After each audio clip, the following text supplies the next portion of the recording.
Intune Radio, man. Make some noise for motherfucking GGL Slick and this bitch. Yeah, Whoa. Took a lot to get you here, man, but you fucking here, right? We in the building. Yo, man, we fucking appreciate you, boss, man. So, man, listen, man, what the fuck, man? Tell me what the wind blowing in for you right now, man. What's going on, man? Everything all good, man. I'm just riding the wave off of the Saucy Little Savage, man, album. Yeah. I mean, everybody responding real good to it, so I'm just riding the wave of that, man. Setting up to do some more promotion for it. Yeah. And that joint, you got it on Tidal, you know what I mean? You got that motherfucker on Spin. That's dope. It's everywhere, right? It's everywhere. I made it accessible for everybody. Yeah, I wanted everybody to really get a chance to hear it and really hear where I was coming from. Yeah. You know what I mean, at this point. Where'd you come up with the name? Well, I'm sorry. Don't even answer that. Come on, Richard. We can guess. But we want to hear it from you. I don't know, like, we just slang, man, just sauce, man, you know what I mean? So we just adapt to the slang, like, I got the sauce, so I'm just running with the sauce, like, people call me the sauce father, man. That shit dripping, too, I put them on sauce, that shit you know what I'm saying? So these niggas have turned me into a saucy little savage. Yeah, so, yeah. So you, definitely, yo, like I said, the first time I heard a song of yours was Some More. And that shit was fucking raw. And the first time I heard it, it was actually the video. Yeah, that's I'm like, yo, one of my best. That shit is raw. It's definitely real, and it's not fake at all. You feel me? Like, you know, some people, you're not selling a story. You feel me? Like, you're not selling a fake story. You feel me? You selling authentic shit that you really went through. I'm just giving the people me. You know what I'm saying? I'm giving the people me. Like every chance I get, I'm giving the people me. Like that song, Some More.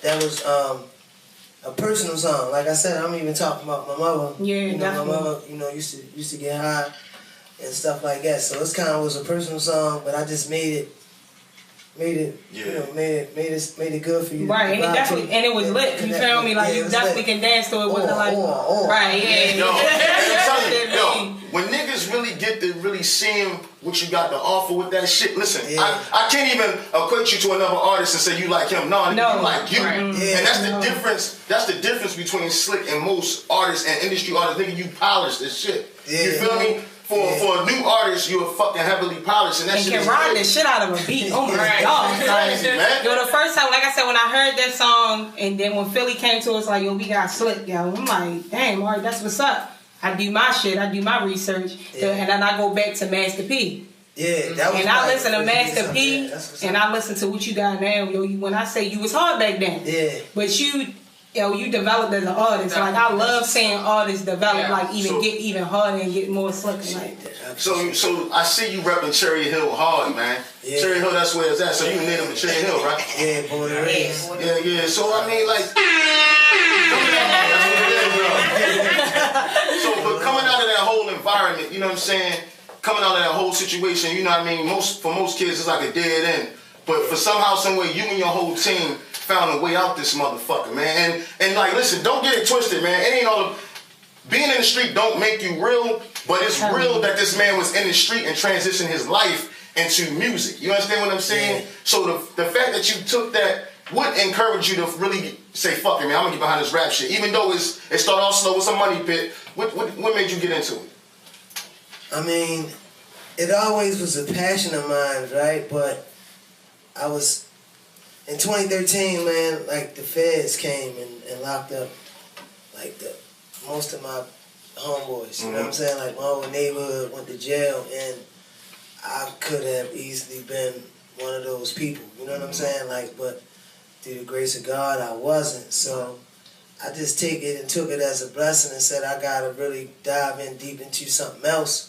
You know what I'm saying? Yeah. Because I was spared for real. Like, that's real talk. Like, you know what I mean? I could easily have been in jail right now doing 20. But you meant to do what the fuck you doing, though. That's the thing, you know what I mean? Right, you can't stop God's plan, though. Yeah. Right. So that just made me tighten up and say, you know what I mean? And then just countless other shit that has happened before that, you know, countless other people that have been arrested and locked up and killed and different stuff. So it just made me say, I got this focus up, and I knew I had talent with the music and just, you know, my whole personality or whatever, I guess. So I said, you know, I'm just going to get into the entertainment. Yeah. And I just went hard with it, and I broke, you know, everybody, my family with me. You know what I'm saying? Like, and what made you do the documentaries on the 902 Cherry Hill Road? 902. What made you even put that out? Like, because most people not doing it. Like, they're really, you know, they can't do that. Yeah, that's the crazy part. Niggas can't do that. Yeah, they not. Really can't do and then it be authentic. You feel me? Like on some real shit. You in your hood able to walk around talking about what you did. Like niggas do that shit now. They getting popped because I really wanted to like before a couple of months ago. It was a lot of drama that I was involved in. Like a lot of people took to a lot of drama and was trying to throw dirt on your name. Yeah, for trying real. to throw salt on my name and just throwing dirt on my name and stuff like that. So and a lot of people. A lot of fans who didn't know me before the drama, they didn't know me, so I wanted to formally introduce myself. Like a lot of the people knew me from a little bit of drama that happened that really wasn't even a true depiction of who I was or whatever. So I just wanted to really get a people's introduction of like who Slick is, like my story authentic. Like I'm just not a guy out here just perpetrating just because before music I was Slick. You know what I'm saying? But the wild part about that the documentary, man, first off, you had one of the hottest fucking directors in the city, in the world. I'm gonna give him the world, my man Spielberg on that motherfucker. And listen, Spielberg been shout out to E-Band Films, man. They in the building, man. Big shout out to Spielberg for Joe. He been shooting your fucking videos for a while now. How did y'all develop that relationship where, he was gonna be the one that mostly do all your joints? He from the South. Side of town. I'm from the south side of town, so he a hard worker and real consistent like me. So once we met and started doing videos or whatever, I like to work real fast and I work a lot and I do a lot of stuff and he the same way. So it just went.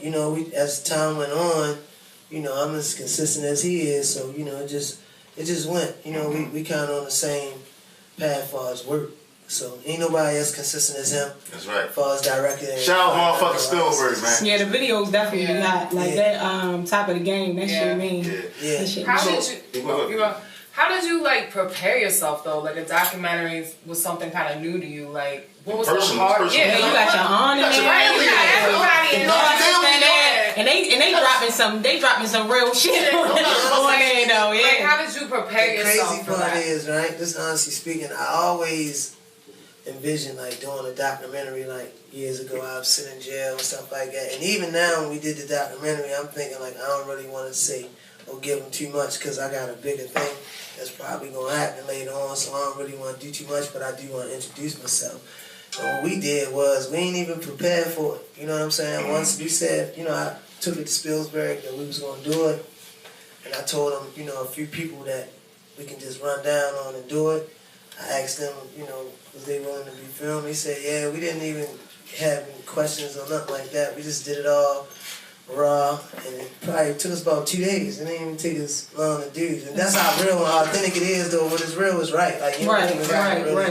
Well, manufacturing. Let everybody know where they can find it, where they can watch it. Yeah, you can go on YouTube, man. Just go on YouTube and look up Slick 902 Cherry Hill Road, and you can just view it there. But it's coming to DVD. I'm currently like getting it pressed up. I got some new music I'm ready to drop along with the DVD, so it's gonna be able to get signal stores or whatever. Like I'll keep y'all posted. Just follow me, the Slickster 101. Yo, and that your artwork for that Saucy Roll Savage, that shit mean. Like that shit is mean. I found a actual artist. Like I was looking for an artist to do it. I knew I wanted to do my Sauce CDs mixtape. It's like a trilogy. I always go with like a cartoon image or whatever. But with this one, I found an artist or whatever like that from North Carolina. And shout out Rain Rose, man. He tightened me up. You know what I'm saying? I gave him the idea and he tightened me up, man. But let me say something, right? As far as a new, like once again, a new artist, well, to the world you're gonna be new, but to us we know who you is. But to the world, the moves you've been making been so calculated. You feel me? Like 2 years ago, almost 2 years ago, if not 2 years ago, you had that situation with Timberland. How did that come about, yo? First off, this motherfucker really had his own Timberland. Yeah. How many motherfuckers can say they had a shoe out this bitch, man? Yeah. Right, come on, man. They put me in. I think people just took notice. It was like everything be organic, man. Like it don't really be, it be planned, but it don't. Like I started wearing Timberlands is just like something that it's just like a thing in my neighborhood or whatever. Like this wearing Timberlands like all year round. So I just started wearing Timberlands a lot. People started taking notice to it, and I reached out to the people at Downtown Locker Room for my CD, Neighborhood Superstar, that I had dropped a couple of months ago, last year in November. And I had reached out to them to negotiate, trying to get them to distribute the CD in the stores or whatever. And they had started following me, and they just was aware of, how I was doing the Timberlands, and felt like it was a good idea if we partnered up. They had like a deal going on with Timberland with an exclusive boot or whatever, and they felt like it was a good look if they would partner up when they seen I was wearing, I was making it look good or whatever. So, we put it together and we did it. Yo, that's crazy, man. Like I say, not a lot of artists busting big moves like that. So listen, we're going to make some motherfucking noise for Slick for busting big moves, man. Make some motherfucking noise, man. Yeah, and you got to put it out there, too. This man is independent. Yeah, independent. You feel me? He not like working out like, I'm trying to get a deal. No, he doing this shit himself. You feel me? Because niggas not out here helping artists. You feel me? Like, they not showing people love. They just riding these other waves. You feel me? And the waves, to be honest, they fucking corny. Like, they not real at all. Like, at some point, you gotta be yourself, do your thing. Right, you can't wait on nobody. And you just came back from Southwest by Southwest too. You feel me? Like, Southwest, yeah. Yo, that's fucking crazy. Yeah. Like, how was that experience going out there dealing with other independent artists in the situation?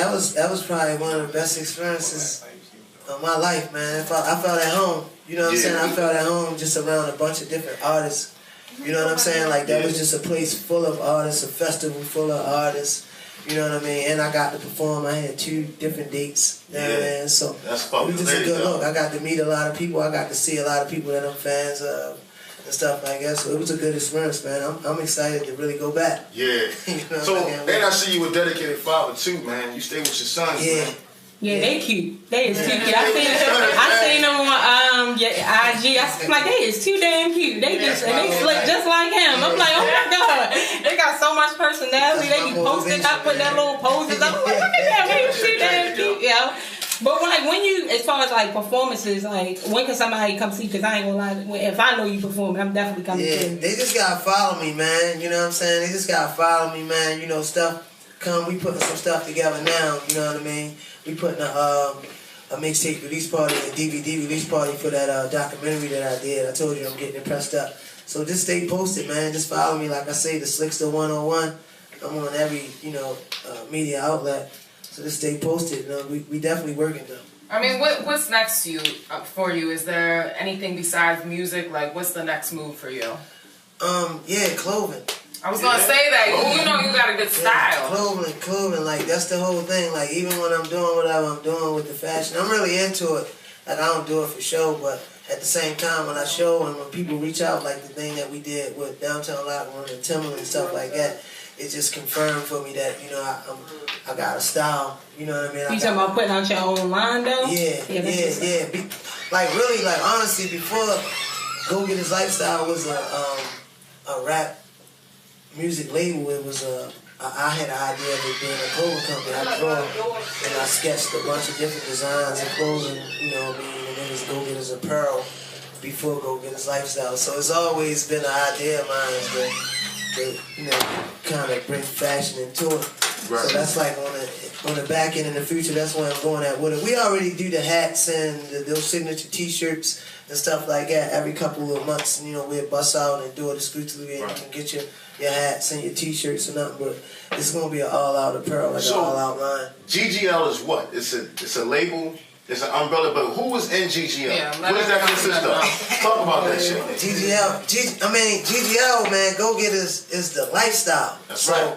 When you're talking about the lifestyle, you really can't. It's too many. There's too many motherfuckers. But it's artists outside of yourself being a solidified artist. And I know of Skino, man. That nigga's fucking dope. Yeah, Skino for sure. Y'all got any other artists on the come up, like right behind you? Because you gonna have to follow up, bro. Yeah, no question. You gonna have to. No question. I mean, Skino, we got Lil Cuz, we got Big Baghdad, we got Nick Noski. So we got a couple artists that, that's coming behind me, but it's just right now, like, we got, like, keep our hand on the pulse. That's right, man. And the people just jumping behind Slick, so it's just been me, like, kind of drifting it. But we got Skino behind that. We got a CD right now that we ready to drop in September. And Skino coming behind that with a solo project. We got Big Baghdad. He just dropped a little track phone. Yeah. The mixtape.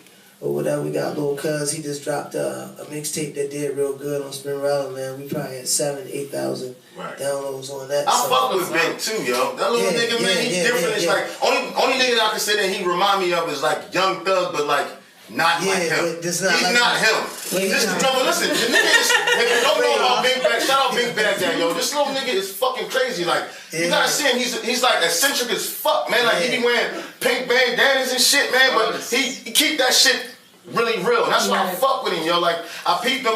Nigga, I'm watching you too, so if you don't think niggas is watching you, we watching you. Shout out Bink Baghdad, man. But like, listen, like, I mean, what the fuck, man? Like, all I can say is thank you for coming through this motherfucker.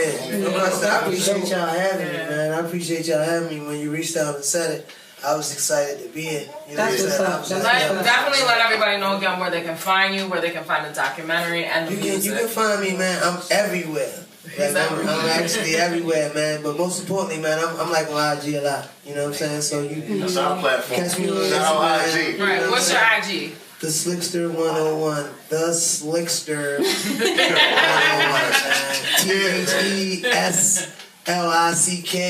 THESLICKSTER 101. I'm the teacher, I'm the professor. I'm taking them to school, man. You know what I'm saying? So follow me. I'm giving you a good lesson, man, on being slick. So before we let you go, though, I gotta get up in your personal business. So, you know, you single, you know, you talk a lot of you talk a lot of slick.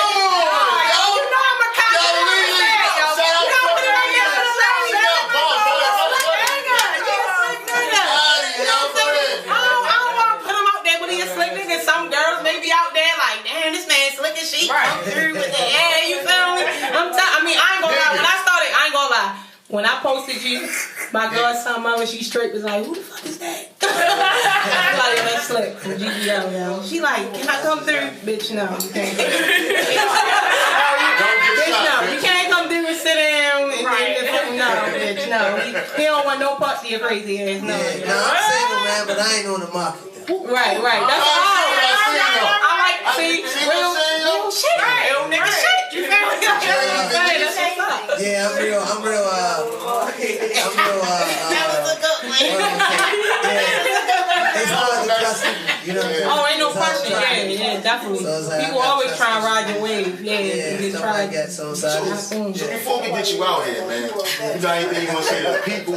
Yeah, like your final thoughts. What do you want people to take away from the documentary and the music?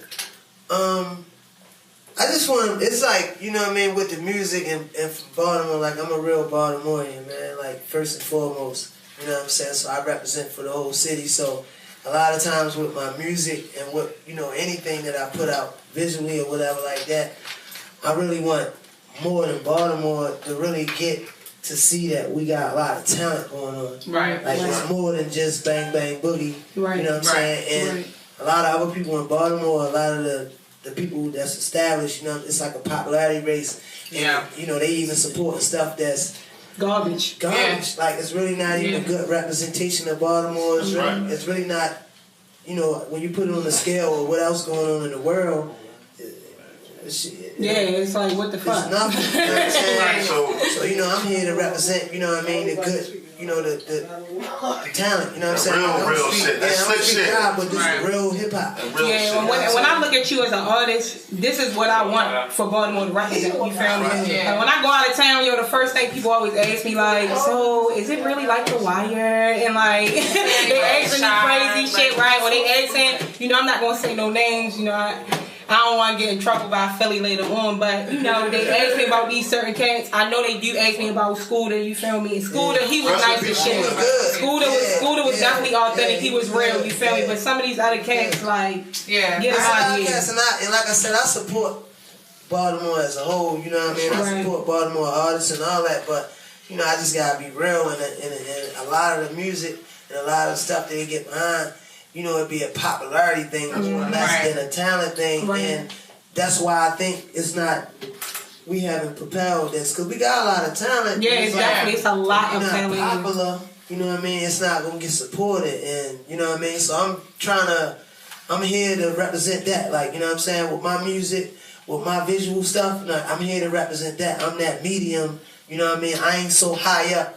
you know what I mean, or pulled up on being so high up that I'm on some fuck shit. And I definitely, even though we already thank you, I definitely want to thank you for coming through, because a lot of niggas be real fucking Hollywood. Hollywood ass niggas out there. When they come up, and they get high, you know, they get these fucking 300 deals, and they get real, they get real cocky. And it's like, yo, when that money gone and your shit that right, and then your shit gone, then you phony, right? But listen, man. We definitely got we definitely gotta give you your props too, because I think your sound is definitely bigger than Baltimore. Yeah. Like people in New York, people in Atlanta, people are gonna listen to that. Like that's just hot. Like it's definitely bigger than Baltimore. So we want to thank you once again, GGL Slick in the fucking building. Everybody make some noise. Intune Radio. We gonna go to this break. Y'all stay tuned. God bless y'all, man. That's what it is, man. Appreciate y'all.